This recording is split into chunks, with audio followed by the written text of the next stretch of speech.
Praise the lord ಎಲ್ಲರಿಗೂ.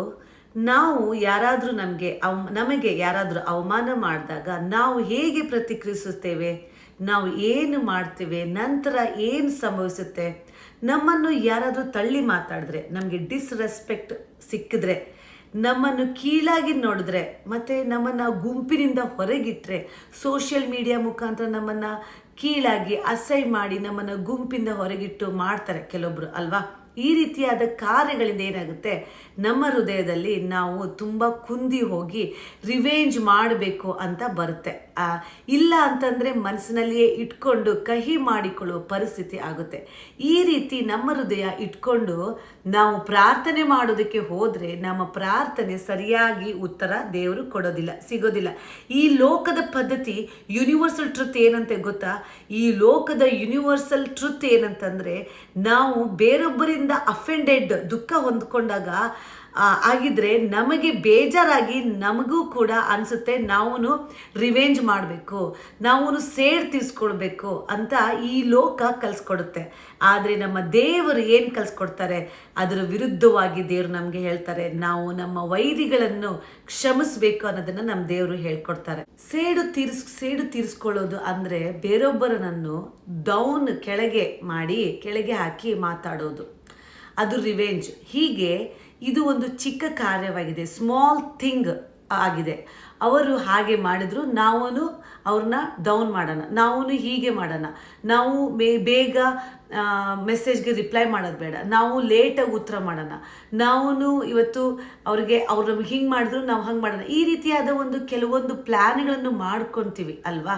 ನೋಡಿ ದೇವಜನರೇ, ಈ ರೀತಿಯಾದ ಚಿಕ್ಕ ಚಿಕ್ಕ ಕಾರ್ಯಗಳಿಗೆ ನಾವು ಗಮನ ಮಾಡಿ ನಾವು ನಮ್ಮ ಸಂತೋಷವಾಗಿ ಇರೋದಕ್ಕೆ ನಾವು ಏನು ಮಾಡ್ತೀವಿ, ಪ್ರಯತ್ನ ಮಾಡ್ತೀವಿ. ಸೇಡ್ ತೀರಿಸ್ಕೊಂಡ್ರೆ ನಮಗೆ ಹ್ಯಾಪಿ ಆಗುತ್ತೆ, ನಾವು ಸಂತೋಷವಾಗಿರ್ತೀವಂತ, ಸೇಡ್ ತೀರಿಸ್ಕೊಂಡ್ರೆ ನಾವು ರಿಲ್ಯಾಕ್ಸ್ ಆಗಿರ್ತೀವಿ ಅಂತ ಅಂದ್ಕೊಳ್ತೀವಿ. ಆದರೆ ಇದು ನಮ್ಮನ್ನು ಚೈನ್ ಹಾಕಿ ಒಂದು ಬೇಡಿಯಲ್ಲಿ ಬಂಧಿಸಿಡುತ್ತೆ. ಈ ರಿವೆಂಜ್ ಅನ್ನೋ ಪದ, ಈ ಸೇಡು ತೀರಿಸ್ಕೊಳ್ಳೋದ್ರಿಂದ ಅದು ನಮ್ಮನ್ನು ಕೈಗೆ ಬೇಡಿ ಹಾಕಿ ಚೈನ್ ಹಾಕೋ ಪರಿಸ್ಥಿತಿ ಬಂಧಿಸಿಟ್ಟು ನಮ್ಮ ಆಶೀರ್ವಾದವನ್ನು ನಾವು ನಷ್ಟಪಡಿಸ್ಕೊಳ್ಬೇಕಾಗತ್ತೆ. ಸೇಡು ತೀರಿಸ್ಕೊಳ್ಳುವುದು ಸಂತೋಷ ಕೊಡುತ್ತೆ, ಹೌದು, ಆ ಸಮಯಕ್ಕೆ ಅದು ಆ ಸಂತೋಷನ ಕೊಡುತ್ತೆ. ಆದರೆ ಅದೇನು ಮಾಡುತ್ತೆ, ನಮ್ಮನ್ನು ಲಾಕ್ಸ್ ಅಸ್, ಅಂದರೆ ನಮ್ಮನ್ನು ಅದು ಲಾಕ್ ಮಾಡಿ ನಮ್ಮ ಚೈನಿಂದ ನಮ್ಮನ್ನು ಲಾಕ್ ಮಾಡುತ್ತೆ. ಎಸ್, ಇಲ್ಲಿ ನಾವು ತಪ್ಪಲ್ಲ, ನಮಗೆ ಇಲ್ಲಿ ನಮ್ಗೆ ಏನು ಬೇಕಾಗಿದೆ ಅಂದರೆ ಜಸ್ಟಿಸ್ ಬೇಕಾಗಿದೆ. ಜಸ್ಟಿಸ್, ನಮಗೆ ಅನ್ಯಾಯ ಆಗಿರುತ್ತಲ್ವಾ, ನಮ್ಮನ್ನು ಅವರು ಬೇಜಾರು ಮಾಡಿ ದುಃಖ ಮಾಡಿದ್ರಿಂದ ನಮಗೇನಾಗಿರುತ್ತೆ, ಅನ್ಯಾಯ ಆಗಿರುತ್ತೆ. ನಮಗೊಂದು ಪ್ರಶ್ನೆ ಬರ್ಬೋದು ಹೃದಯದಲ್ಲಿ, ಹಾಗಿದ್ರೆ ನಮಗೆ ಅವ್ರು ಇಷ್ಟು ಅಸಹ್ಯ ಮಾಡಿ ನಮಗೆ ರೆಸ್ಪೆಕ್ಟ್ ಕೊಡದೆ ನಮ್ಮನ್ನು ತಳ್ಳಿ ಇಷ್ಟೆಲ್ಲ ಮಾಡಿದ್ದಾರೆ ಜನರು ಅಲ್ವಾ. ಯಾರೇ ಆಗಿರ್ಬೋದು, ನಮ್ಮ ರಿಲೇಷನ್ಸ್ ಆಗಿರ್ಬೋದು, ನಮ್ಮ ಸಹೋದರರು ಸಹೋದರಿ ಯಾರೇ ಆಗಿರ್ಬೋದು, ಫ್ರೆಂಡ್ಸ್ ಯಾರೇ ಆಗಿರ್ಬೋದು, ಹೇಗೆ ನಮಗೆ ನ್ಯಾಯ ಸಿಗುತ್ತೆ ದೇವ್ರೆ, ನಮಗೆ ನ್ಯಾಯ ಎಲ್ಲಿ ಅಂತ ನಮಗೆ ಪ್ರಶ್ನೆ ಬರ್ಬೋದು. ಆದರೆ ನಾವು ನ್ಯಾಯ ತೆಗೆದುಕೊಳ್ಳುವುದು ಕರೆಕ್ಟು, ದೇವ್ರ ಹತ್ರ ನ್ಯಾಯ ಕೇಳೋದು ಕರೆಕ್ಟ್. ಆದರೆ ನಾವು ಸೇಡು ತೀರಿಸ್ಕೊಳ್ಳೋದು, ನಾವು ಅದನ್ನು ರಿವೆಂಜ್ ಮಾಡಿಕೊಂಡು ನಮಗೆ ನ್ಯಾಯ ಪಡ್ಕೊಳ್ಬೇಕಂತ ಮಾಡೋ ಕಾರ್ಯಗಳು ತಪ್ಪು. ಯಾಕೆ ಅಂದರೆ ದೇವ್ರ ವಾಕ್ಯ ಹೇಳುತ್ತೆ, ಲೂಕದಲ್ಲಿ 6:27 ವಾಕ್ಯ ಹೇಳುತ್ತೆ, ನಿಮ್ಮ ವೈರಿಗಳನ್ನು ಪ್ರೀತಿಸಿರಿ, ನಿಮ್ಮನ್ನು ಹಗೆ ಮಾಡುವವರಿಗೆ ಉಪಕಾರ ಮಾಡಿರಿ, ನಿಮ್ಮನ್ನು ಶಪಿಸುವವರಿಗೆ ಆಶೀರ್ವಾದ ಮಾಡಿರಿ, ನಿಮ್ಮನ್ನು ಬೈಯುವವರಿಗೋಸ್ಕರ ದೇವರನ್ನು ಪ್ರಾರ್ಥಿಸಿರಿ. ಇಲ್ಲಿ ದೇವರು ಹೇಳ್ತಾರೆ, ನಿಮ್ಮ ವೈರಿಗಳನ್ನು ಪ್ರೀತಿಸ್ಬೇಕಂತೆ. ನಮ್ಮನ್ನು ಅಸಹ್ಯ ಮಾಡೋರೆ, ನಮ್ಮನ್ನು ತಳ್ಳಿ ಮಾತಾಡೋರಿಗೆ, ನಮ್ಮನ್ನು ಗ್ರೂಪಿಂದ ತೆಗೆಯೋರಿಗೆ ನಾವೇನು ಮಾಡಬೇಕು, ಅಂಥವ್ರಿಗೆ ಉಪಕಾರ ಮಾಡಬೇಕು. ಉಪಕಾರ ಮಾಡೋಕ್ಕೆ ಕಷ್ಟ ಆಗುತ್ತಂದರೆ ಅಪಕಾರ ಅಂತೂ ಮಾಡಬಾರ್ದು ಅಲ್ವಾ. ಸೊ ನಮ್ಮನ್ನು ಈಗ ಶಪಿಸಿ ನಮಗೆ ಏನೇನೋ ಮಾತಾಡ್ತಾರೆ ಅಲ್ವಾ, ಅಂಥವ್ರಿಗೆ ಏನು ಮಾಡಬೇಕು, ದೇವರೇ ಅವ್ರಿಗೆ ಗೊತ್ತಿಲ್ಲ, ಅವ್ರನ್ನ ಕ್ಷಮಿಸಿ ದೇವರೇ, ಅವ್ರನ್ನ ಆಶೀರ್ವಾದ ಮಾಡಿರಿ ದೇವ್ರೆ ಅಂತ ನಾವು ಪ್ರಾರ್ಥನೆ ಮಾಡುವಾಗ ಪರಲೋಕ ಅದನ್ನು ಮೆಚ್ಚುವಂಥದ್ದು ಆಗಿದೆ. ದೇವ್ರ ಮಕ್ಕಳೇ, ನೋಡಿ, ಈ ಲೋಕ ಯೂನಿವರ್ಸಲ್ ಟ್ರುತ್ ಹೇಳ್ಕೊಡುತ್ತಲ್ವಾ, ಏನಂದರೆ ನಿನಗೆ ಅಸಹ್ಯ ಆಗಿದೆ, ನೀನು ಸೇಡ್ ತೀರಿಸ್ಕೋ ಅಂತ ಯೂನಿವರ್ಸಲ್ ಟ್ರುತ್ತೇ ಇರೋದು. ಆದರೆ ದೇವರು ಈ ಲೋಕಕ್ಕೆ ವಿರುದ್ಧವಾಗಿರೋದನ್ನು ದೇವ್ರು ಹೇಳ್ತಾರೆ ನಿನ್ನ ವೈರಿಗಳನ್ನು ನೀ ಕ್ಷಮಿಸ್ಬೇಕು, ಅವರನ್ನು ನಿನ್ನ ಶಪಿಸೋರಿಗೆ ನೀ ಆಶೀರ್ವದಿಸ್ಬೇಕು, ನಿನ್ನನ್ನು ಹಾಗೆ ಮಾಡುವವರಿಗೆ ನೀ ಏನು ಮಾಡಬೇಕು, ಉಪಕಾರ ಮಾಡಬೇಕಂತ ದೇವರು ಇಲ್ಲಿ ಹೇಳಿಕೊಡ್ತಿದ್ದಾರೆ ದೇವ್ರ ಮಕ್ಕಳೇ. ಅದೇ ರೀತಿ ಪೌಲನು ರೋಮನ್ ಅವ್ರಿಗೆ ಹೇಳ್ತಾರೆ, ರೋಮನ್ಸ್ ಚಾಪ್ಟರಲ್ಲಿ ಬರೆದರೆ ಏನಂದರೆ 12ರಲ್ಲಿ 17ನೇ ವಾಕ್ಯ ಹೇಳುತ್ತೆ, ಯಾರಿಗೂ ಅಪಕಾರವನ್ನು ಮಾಡಬೇಡಿರಿ, ಎಲ್ಲರ ದೃಷ್ಟಿಯಲ್ಲಿ ಯಾವುದು ಗೌರವವಾದದ್ದೋ ಅದನ್ನೇ ಯೋಚಿಸಿ ಸಾಧಿಸಿರಿ, ಸಾಧ್ಯವಾದರೆ ನಿಮ್ಮಿಂದಾಗುವ ಮಟ್ಟಿಗೆ ಎಲ್ಲರ ಸಂಗಡ ಸಮಾಧಾನದಿಂದಿರ್ರಿ.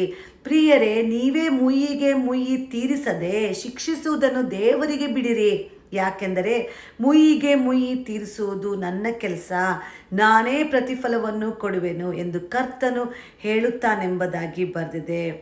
ಹಾಗಿದ್ರೆ ದೇವ್ರು ಏನು ಹೇಳ್ತಿದ್ದಾರೆ ಇಲ್ಲಿ ನಮಗೆ, ನೀವು ಹೌದು ನಮಗೀಗ ಏನಾಗುತ್ತೆ, ನಮಗೆ ದುಃಖ ಆದಾಗ ಯಾರಾದರೂ ನಮ್ಮನ್ನು ತುಂಬ ನೋಯಿಸ್ತಾರಲ್ವ, ಕೆಲವೊಬ್ಬರು ವಿಚಿತ್ರವಾಗಿ ನೋಯಿಸ್ತಾರೆ. ಆ ನೋವಲ್ಲಿ ನಮಗೆ ಏನಾಗುತ್ತೆ, ಅಯ್ಯೋ ನಮಗೆ ಅನ್ಯಾಯ ಆಗ್ತಿದೆ ಅಲ್ವಾ, ನ್ಯಾಯ ಬೇಕಲ್ವಾ ಅಂತ ನಾವು ಮಾಡೋಕ್ಕೆ ಹೋಗ್ತೀವಿ. ಕೆಲವೊಂದ್ಸರಿ ನ್ಯಾಯ ಬೇಡ, ಇಟ್ಸೋಕೆ ನಾವು ಅವ್ರನ್ನ ಕ್ಷಮಿಸ್ತೀವಿ, ನಮಗೆ ನ್ಯಾಯ ನಾವೇನು ಅವ್ರಿಗೆ ರಿವೆಂಜ್ ಮಾಡೋದು ಬೇಡ ಅಂತ ಅಂದ್ರೂ ಏನಾಗುತ್ತೆ ಗೊತ್ತಾ ದೇವ್ರ ಮಕ್ಕಳೇ, ನಾವು ರಿವೆಂಜ್ ತಗೊಂಡ್ರು ಅಷ್ಟೇ, ತಗೊಂಡಿಲ್ಲ ಅನ್ನೋ ಅಷ್ಟೇ, ನಮ್ಮಲ್ಲಿ ಅವರು ಮಾಡಿದ ಕಾರ್ಯದಿಂದ ಬೇಜಾರಾಗಿರುತ್ತೆ. ಆ ಬೇಜಾರೇನಾಗಿರುತ್ತೆ ಅಂದರೆ ಕಹಿ, ಬಿಟ್ಟರ್ನೆಸ್, ನಮ್ಮ ಹೃದಯದಲ್ಲಿ ಬಿಟ್ಟರ್ನೆಸ್ ಅನ್ನೋ ಒಂದು ಲೇಯರ್ ಪದರು ಬಂದು ಕುತ್ಕೊಂಡಿರೋದ್ರಿಂದ ನಮ್ಮ ಪ್ರಾರ್ಥನೆಗೆ ತುಂಬ ಅಡ್ಡ ಆಗುತ್ತೆ ದೇವ್ರ ಮಕ್ಕಳೇ. ಆದ್ರಿಂದನೇ ದೇವ್ರು ಹೇಳ್ತಿದ್ದಾರೆ, ಕೆಲವೊಬ್ರು ಹೇಳ್ತಾರಲ್ವ, ನಾನು ಮಾತ್ರ ರಿವೆಂಜ್ ತಗೊಳ್ಳಲ್ಲ, ನಾನು ಮಾತ್ರ ಯಾರಿಗೂ ತೊಂದರೆ ಕೊಡಲ್ಲ, ನಾನು ಹಂಗೆ ಸುಮ್ಮನಾಗ್ಬಿಡ್ತೀನಿ. ಆದರೆ ಅವ್ರ ಒಳಗಡೆ ಆ ಒಂದು ಕಹಿಯ ಒಂದು ಪದರು, ಒಂದು ಲೇಯರ್ ಇರುತ್ತೆ. ಅದರಿಂದನೇ ಅವರೆಲ್ಲದರಲ್ಲೂ ಸ್ಟ್ರಗಲ್ ಮಾಡುವಂಥ ಪರಿಸ್ಥಿತಿ ಆಗಿರುತ್ತೆ. ಆದ್ದರಿಂದ ದೇವ್ರು ಹೇಳ್ತಿದ್ದಾರೆ, ನೀನು ಹೌದು ನಿನಗೆ ನ್ಯಾಯ ಬೇಕು. ನಮ್ಮ ಒಂದು ಟ್ರುತ್ ಸೈಂಟಿಫಿಕ್ ಆಗಿನೂ ಕೂಡ ನಮಗೊಂದು ಯಾರಾದರೂ ಅಫೆಂಡ್ ಮಾಡಿದಾಗ ನಮಗೆ ಒಂದು ನ್ಯಾಯ ಬೇಕೇ ಬೇಕಾಗುತ್ತೆ. ಅದು ತಪ್ಪು, ನಾನು ಹಂಗಿಲ್ಲ ಅನ್ನೋದನ್ನು, ಅದು ನಮ್ಮದು ಒಂದು ನೇಚರ್, ಈ ಭೂಮಿ ಮೇಲೆ ಒಂದು ಮನುಷ್ಯನ ಗುಣ ಆಗಿದೆ. ಅದಕ್ಕೆ ದೇವ್ರಿಗೆ ಗೊತ್ತು ಆ ಗುಣ ಹಂಗಿದೆ ಅಂತ ಗೊತ್ತು. ಅದಕ್ಕೆ ದೇವ್ರು ಹೇಳ್ತಿದ್ದಾರೆ, ಮೊದಲು ನನ್ನ ಸನ್ನಿಧಾನದಲ್ಲಿ ಬಂದು ಅವ್ರನ್ನ ಕ್ಷಮಿಸು, ನಿನ್ನ ವೈರಿನ ನೀ ಬ್ಲೆಸ್ ಮಾಡು, ನೀನು ಅವ್ರನ್ನ ಕ್ಷಮಿಸಿ ಅವ್ರಿಗೆ ನೀನು ಬ್ಲೆಸ್ ಮಾಡು ಅಂತ ದೇವ್ರು ಹೇಳ್ತಾರೆ. ಅದೇ ರೀತಿ ದೇವ್ರು ಹೇಳ್ತಾರೆ, ನಿನಗೆ ನ್ಯಾಯ ಬೇಕು, ಅದನ್ನು ನೀನು ಮಾಡಬೇಡ, ನನ್ನ ಪಾದಕ್ಕಿಡು, ನಾನು ಅದನ್ನು ದೇವ್ರ ಪಾದಕ್ಕೆ ನಾವು ಇಟ್ಟಾಗ ದೇವರು ನಮಗೆ ಮುಯ್ಯಿಗೆ ಮುಯ್ಯಿ ತೀರಿಸೋರು ದೇವರಾಗಿದ್ದಾರೆ. ಇವತ್ತು ನಾವು ಏನು ಕಲಿಬೇಕು ಅಂತಂದರೆ, ನಮಗೆ ಯಾರಾದರೂ ದುಃಖ ಪಡಿಸಿದಾಗ, ನೋಯಿಸಿದಾಗ ನಾವು ನಮ್ಮ ವೈರಿಗಳನ್ನು ಕ್ಷಮಿಸಿ ನಾವೇನು ಮಾಡಬೇಕು, ಯಾವುದೇ ರೀತಿಯ ಕಹಿ ಬಿಟ್ಟರ್ನೆಸ್ಸನ್ನು ನಮ್ಮ ಹೃದಯದಲ್ಲಿ ಇಟ್ಕೊಳ್ಳದೆ ನಾವು ಅವ್ರನ್ನ ಕ್ಷಮಿಸಿ ನಾವೇನು ಮಾಡಬೇಕು, ನಾವು ದೇವರ ಸನ್ನಿಧಾನದಲ್ಲಿ ನಮಗೆ ನ್ಯಾಯ ಬೇಕು ಅಂತ ನಾವು ಕಣ್ಣೀರು ಸುರಿಸಿ ಪ್ರಾರ್ಥನೆ ಮಾಡುವಾಗ ದೇವರು ಎಲ್ಲಿ ಯಾರೆಲ್ಲ ನಮ್ಮನ್ನು ತಳ್ಳಿ ಮಾತಾಡಿರ್ತಾರೋ, ಯಾರು ನಮ್ಮನ್ನು ಅಸಹ್ಯ ಮಾಡಿರ್ತಾರೋ, ಯಾರು ನಮಗೆ ವಿರುದ್ಧವಾಗಿ ಏನೆಲ್ಲ ಗುಂಡಿಗಳನ್ನು ತೋಡಿರ್ತಾರೋ ಆ ಗುಂಡಿಯಲ್ಲಿ ದೇವರು ಅವರನ್ನು ಬೀಳಿಸುವಂತೆ, ದೇವರು ನಮಗೆ ಜಯ ಕೊಡುವಂತೆ ದೇವರು ಮಾಡೋರಾಗಿದ್ದಾರೆ. ಈ ಒಂದು ರಿವೆಂಜ್ ತಗೊಳ್ಳೋದು ಏನಾಗಿದೆ ಗೊತ್ತಾ ದೇವ್ರ ಮಕ್ಕಳೇ, ಅವರು ಮಾಡಿದ್ರಂತ ನಾವು ಮಾಡೋಕ್ಕೆ ಹೋದ್ರೆ ಏನಾಗುತ್ತೆ, 2 ಗುಂಡಿ ತೋಡ್ದಂಗೆ ಆಗುತ್ತೆ. ಒಂದು ಅವರಿಗೆ, ಒಂದು ನಮಗೆ. ಸೊ 2 ಗುಂಡಿ ತೋಡ್ದಂಗೆ ಆಗುತ್ತೆ. ಅದರಲ್ಲಿ ನಾವು ಕೂಡ ರಿವೆಂಜ್ ತಗೊಳಕ್ಕೆ ಹೋಗಿ ನಾವು ಕೂಡ ಆ ಗುಂಡಿಯಲ್ಲಿ ಬೀಳುವಂಥ ಪರಿಸ್ಥಿತಿ ಬರುತ್ತೆ. ಆದ್ದರಿಂದ ದೇವರು ಹೇಳ್ತಿದ್ದಾರೆ, ರಿವೆಂಜ್ ತಗೊಳ್ಳೋದು, ಮುಯ್ಯಿಗೆ ಮುಯ್ಯಿ ತೀರಿಸೋದು ನಿನ್ನ ಕೆಲಸ ಅಲ್ಲ, ಅದು ದೇವರ ಕೆಲಸವಾಗಿದೆ. ದೇವರ ಸನ್ನಿಧಾನದಲ್ಲಿ ನಾವು ಅದನ್ನು ಒಪ್ಪಿಸಿಕೊಟ್ಟಾಗ ದೇವರು ನಮಗಾಗಿ ಯುದ್ಧವನ್ನು ಮಾಡುವರಾಗಿದ್ದಾರೆ, ದೇವರು ನಮಗಾಗಿ ನ್ಯಾಯವನ್ನು ಕೊಡುವರಾಗಿದ್ದಾರೆ. ಅದು ಒಂದು ಸಮಾಧಾನವಾಗಿರುತ್ತೆ, ಸಂತೋಷವಾಗಿರುತ್ತೆ. ನಿಮಗೆ ನ್ಯಾಯ ಸಿಗುವವರೆಗೂ ದೇವರ ಸನ್ನಿಧಾನದಲ್ಲಿ ನೀವು ಅಳಿರಿ, ಪ್ರಾರ್ಥನೆ ಮಾಡಿರಿ. ಖಂಡಿತವಾಗಲು ದೇವರು ನಿಮಗೆ ನ್ಯಾಯವನ್ನು ಕೊಟ್ಟು ನಿಮ್ಮನ್ನು ಆಶೀರ್ವದಿಸ್ತಾರೆ. ಸೊ ಆದ್ದರಿಂದ ಇವತ್ತಿಂದ ಒಂದು ನಿರ್ಧಾರ ಮಾಡಿ, ನೀವು ನಿಮ್ಮ ವೈರಿಗಳಿಗೆ ಯಾವತ್ತಿಗೂ ನಿಮಗೆ ಯಾರೆಲ್ಲ ಅಸಹ್ಯ ಮಾಡಿ, ಯಾರು ನಿಮ್ಗೆ ಏನೇ ಕೀಳಾಗಿ ಮಾಡಿದ್ರು, ಡಿಸ್ರೆಸ್ಪೆಕ್ಟ್ ಮಾಡಿದ್ರು, ನೀವು ಮಾತ್ರ ಮುಯ್ಯಿಗೆ ಮುಯ್ಯಿಗೆ ತೀರಿಸೋದಿಲ್ಲ. ದೇವರ ಪಾದಕ್ಕೆ ಒಪ್ಪಿಸ್ಕೊಟ್ಟು ಅವ್ರನ್ನ, ನಿಮ್ಮ ವೈರಿಗಳನ್ನು ಕ್ಷಮಿಸಿ ಅವ್ರನ್ನ ಬ್ಲೆಸ್ ಮಾಡ್ತೀನಂತ ಇವತ್ತು ನೀವು ನಿರ್ಧಾರ ಮಾಡೋದಾದರೆ ನಿಮ್ಮ ಜೀವಿತ ಒಂದು ದೊಡ್ಡ ಒಂದು ಆಶೀರ್ವಾದಕರವಾಗಿ, ದೇವರು ನಿಮ್ಮನ್ನು ಅದ್ಭುತಕರವಾಗಿ, ಜಯಕರವಾಗಿ ಈ ಭೂಮಿ ಮೇಲೆ ದೇವರು ನಿಮ್ಮನ್ನು ನಡೆಸ್ತಾರೆ. ದೇವರಿಗೆ ಗೊತ್ತು ನಮ್ಮ ಪರಿಸ್ಥಿತಿಗಳು. ಅದಕ್ಕೇ ದೇವ್ರು ಹೇಳ್ತಾರೆ, ನೀ ತೀರಿಸ್ಬೇಡ ಮುಯ್ಯಿಗೆ ಮುಯ್ಯಿ, ನೀ ಕಷ್ಟಪಡಬೇಡ, ಅದನ್ನು ತೀರ್ಸೋಕೆ ಹೋದ್ರೆ ನೀನೇ ಅದರಲ್ಲಿ ಬಿದ್ದೋಗ್ತೀಯ. ಸೊ ನನಗೆ ಬಿಡು, ನಾನು ನೋಡ್ಕೊತೀನಿ. ಸೊ ದೇವ್ರ ಪಾದಕ್ಕೆ ಒಪ್ಸೋಣ. ದೇವರು ನಮಗಾಗಿ ಯುದ್ಧ ಮಾಡ್ತಾರೆ, ಜಯವನ್ನು ಕೊಡೋರಾಗಿದ್ದಾರೆ. ಈ ವಾಕ್ಯದ ಮುಖಾಂತರ ದೇವರು ನಿಮ್ಮ ಜೀವಿತದಲ್ಲಿ ದೊಡ್ಡ ಕಾರ್ಯವನ್ನು ಮಾಡೋರಾಗಿದ್ದಾರೆ. Amen. God bless you all.